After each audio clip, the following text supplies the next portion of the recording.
Hey there, this is Derek. So earlier today, I was on an interview podcast about marketing fiction, which is nice because I don't always get to talk about fiction, which is mostly what I spend a lot of time focusing on these days.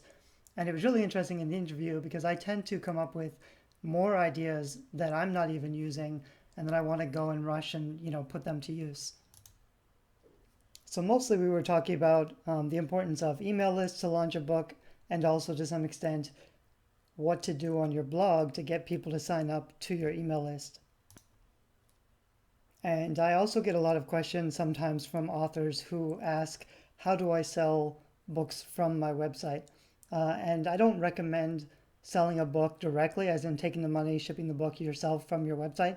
It's usually a lot more cost effective to sell it on Amazon and have them take care of um, visibility and promotion and distribution and everything. But I do think that having a blog or website can be a really valuable way of selling a lot of books. So I wanted to kind of show you what I'm working on tonight to prepare for one of the new book launches I have coming up later this year. And I'll actually start off by saying this is not a strategy that's going to work for most people. I started this blog probably 7 years ago or 9 years ago. In the first couple of years, I didn't really post anything. And even now, I rarely post more than once a month, although sometimes I'll kind of get manic and write 3 to 5 articles. When I started this blog, I did all the keyword research for all the topics I wanted to cover.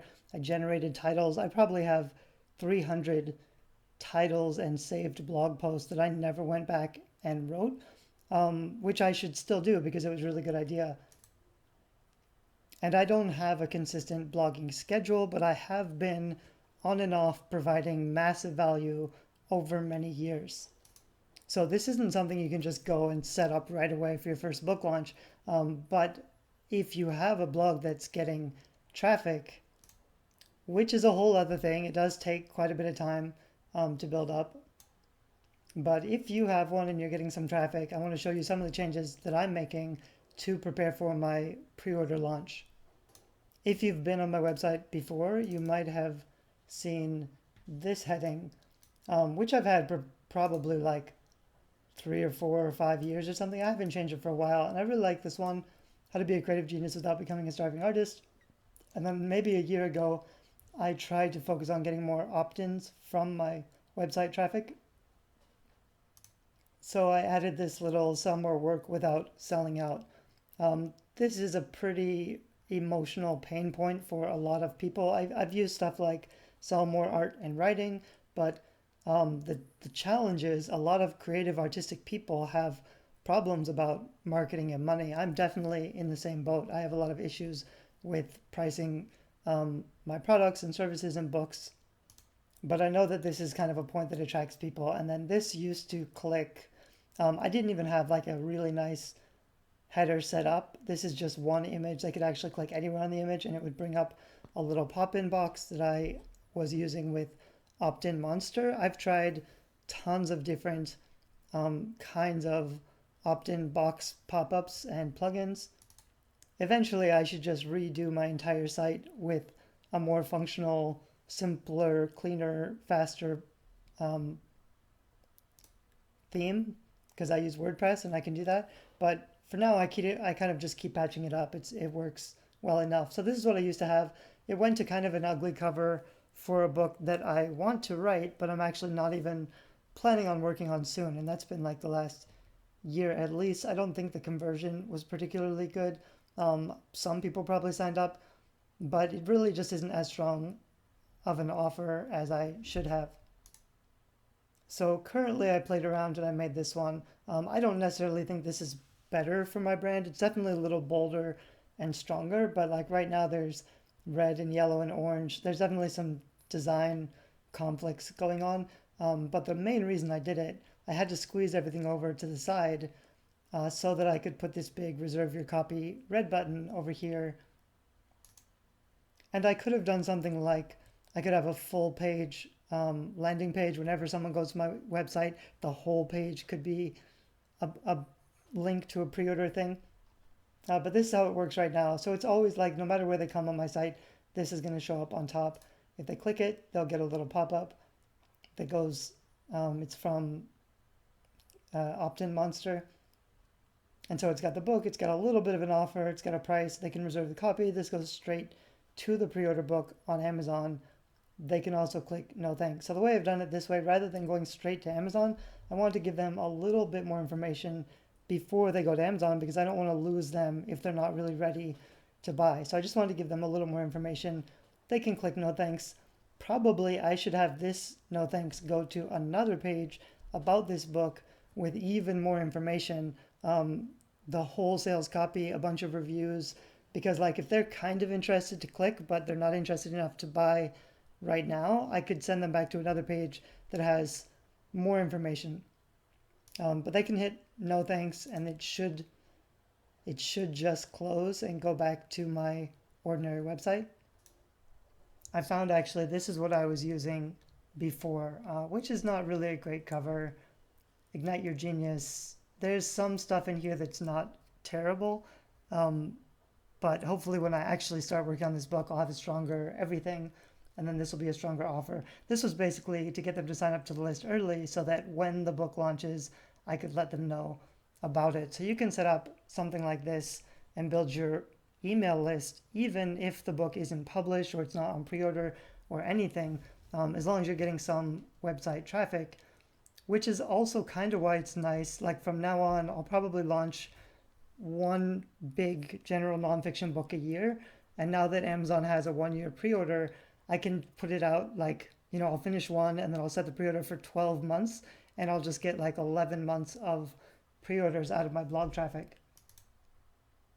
So I think I fixed this a little bit. And so when they go click on no thanks, it should redirect them to one of my articles about plotting and writing fiction.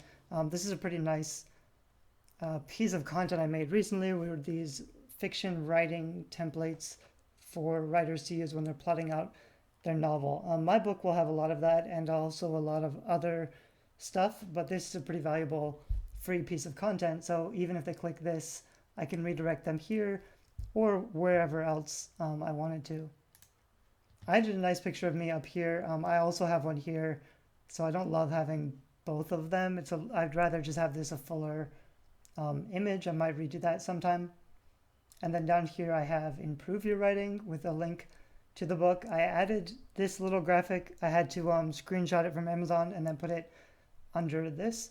It is actually #1 already in new release, so that's kind of nice. There's not a lot of space here to put reviews or anything, but just showing this little icon kind of lets them know it's doing well. It's in writing skill reference, and this link will go straight to Amazon. This is one of my opt-in offers, which could be better.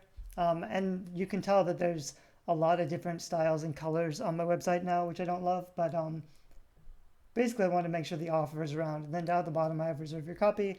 One more time, this is just an ad box that also goes straight to Amazon.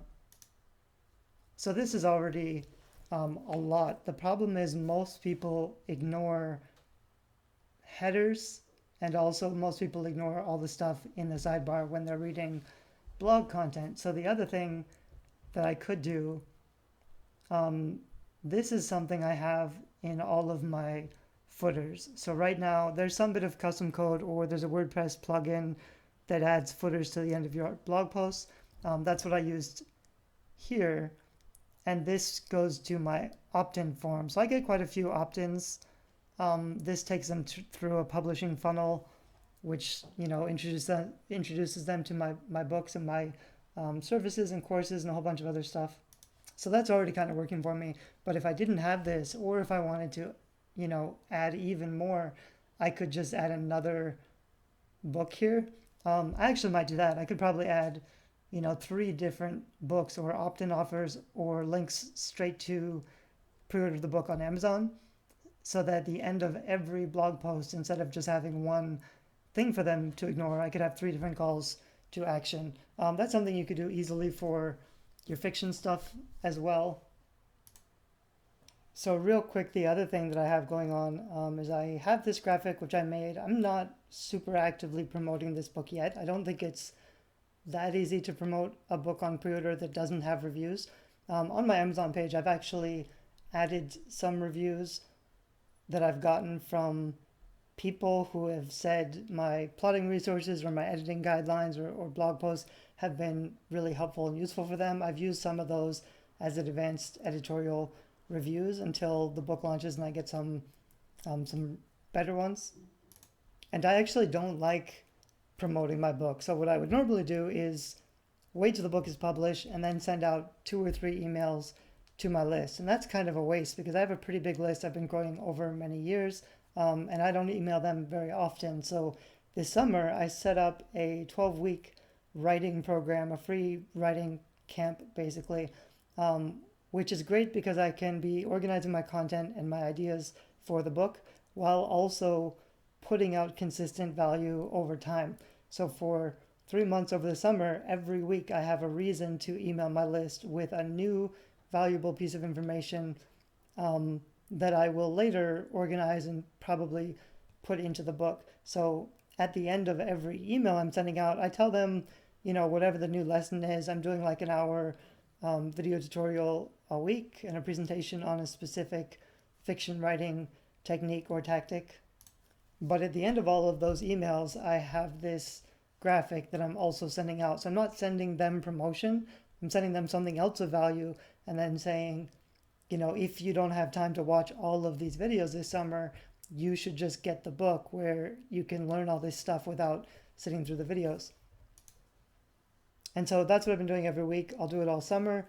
I don't consider that I'm actually promoting yet, even though this is like a long, slow pre-order. And then once I actually finish the book, I've got a good start on the book. I have an outline, I have a lot of content, but it's rough. It's going to take several months to edit. So this fall, I'll really focus on getting the book together. And once I'm a little more confident on the book, I'll start promoting it a little more actively, probably with some launch bonuses like get the book and you go get a free writing course or get some free extras. I'll probably do a lot of podcasts or guest interviews with other people who have an audience. Again, that's not really stuff that I enjoy doing, but I know it can be really effective. And this is going to be a really good book, so I want to make sure I'm promoting it as much as possible. So my beginning goal is 1,000 pre-orders, which I think I'll hit pretty soon. And that's enough to make sure that it has a really strong launch on Amazon. The rank is pretty good. I can get a bunch of reviews. If I get 1,000 pre-orders, I'll probably get 50 to 100 reviews within a month or two, which is a good start. And then I can use advertising at a higher price point to keep the book selling pretty well. However, my stretch goal, if I really wanted to push it, this is the first book I've really written that has a much broader audience. A lot of my stuff has been about book marketing, which is more specialized. Books for writers in general or writing in general, how to write books. I think there's a huge demand for those and that's not being well met. I don't think there are a lot of really great books that actually help authors, write, edit, plan their books. So the audience is much larger. With 1,000 pre-orders, if it looks like it's doing really well, I might spend more on advertising or I might spend more effort on pre-launch stuff because it takes about 10,000 sales to hit the USA Today best-selling authors list, but you have to have, I think, 500 from Apple and 500 from Kobo or some other weird little rules. So once I get closer to the actual launch, I'll have to decide how much I want to push it. It doesn't really matter to me if I hit that list or not. It's kind of nice to be able to say, but I'm more interested in consistent long-term earnings than I am, a lot of people, they overspend to hit the list and they basically break even to get a USA Today best-selling author, but then the book doesn't continue to sell. So I'm much more interested in really having a strong platform so that this book earns money over many years, hopefully. As I mentioned, this is pretty advanced stuff.